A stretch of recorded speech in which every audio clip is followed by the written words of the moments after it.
Hello again, everyone. It's This Week in Agribusiness. Meteorologist Greg Solier. We're in for Max Armstrong. This is Farm Progress Dateline Drought. Our coverage of the drought of 2012 is brought to you by Genuity Drought Guard Hybrids.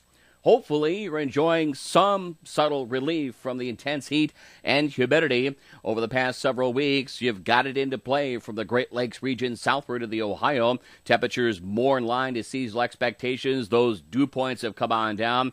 Yeah, some of those rains over the central and southern Corn Belt areas, both east and west of the Mississippi, did a hop, skip, and a jump. A couple of heavier downpours and soaking rains at the Ohio. From there northward to about I-80, not much going on over the past several days. And, of course, over the past couple of weeks, some sense of timely rains out of areas of Minnesota, Wisconsin, northern Illinois, eastern and south Michigan, northern Indiana, as well as Ohio. Some subtle shift in the steering currents, a change, if you will, as we try to retrograde or move that hot ridge for a significant move, for that matter, back west of the Missouri, and will likely park it that way for a good chunk of the month of at least August, at least through mid-month. Signs that we'll see that pattern, the ring of fire, establish itself where the heat stays this time west of the Missouri. Disturbances ride along that crest, drop southward, so there may be some meaningful rain late in the season, but we'll take it, especially pasture lands and late planted beans over a good part of the Corn Belt, even some of those western areas into northern and eastern Missouri,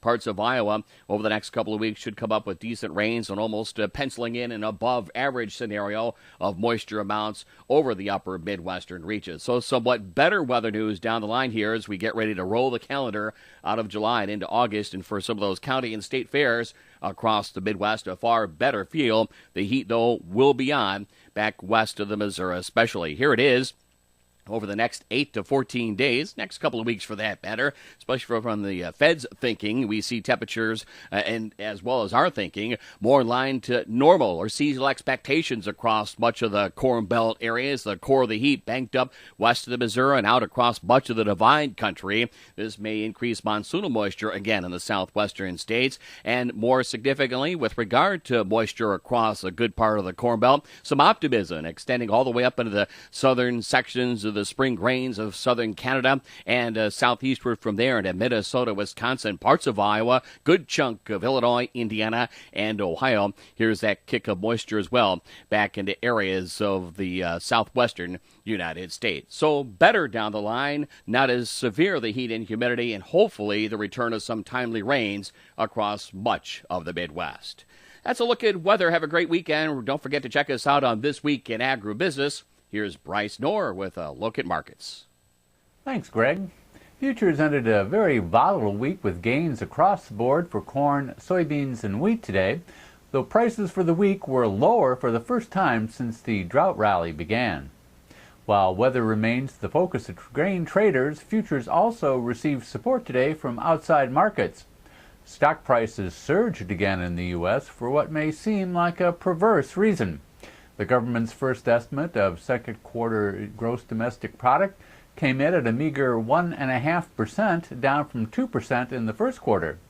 But in this case, bad news was good news, at least in the eyes of investors, who believe it gives the Federal Reserve more ammunition to pursue monetary easing. And the Fed's Open Market Committee meets next week, so Wall Street believes action could come sooner rather than later.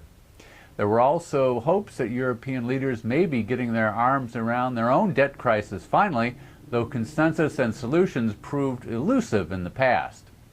Grain prices likely would have rebounded anyway ahead of what looks to be a relatively dry weekend.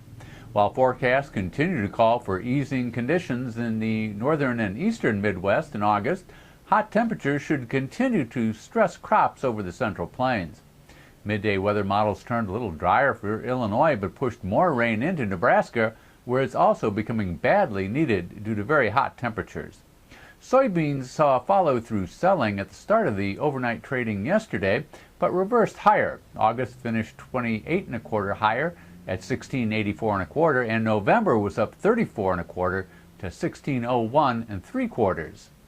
Corn also showed good strength today. September ended 17 1/4 higher at 7.98 1/2, while December futures closed up 17 to 77.93 towards the top end of its consolidation range this week.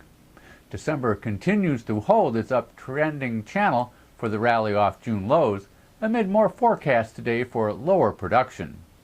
Wheat also moved higher today, breaking out of wedges on Chicago and Kansas City charts that confined trading this week.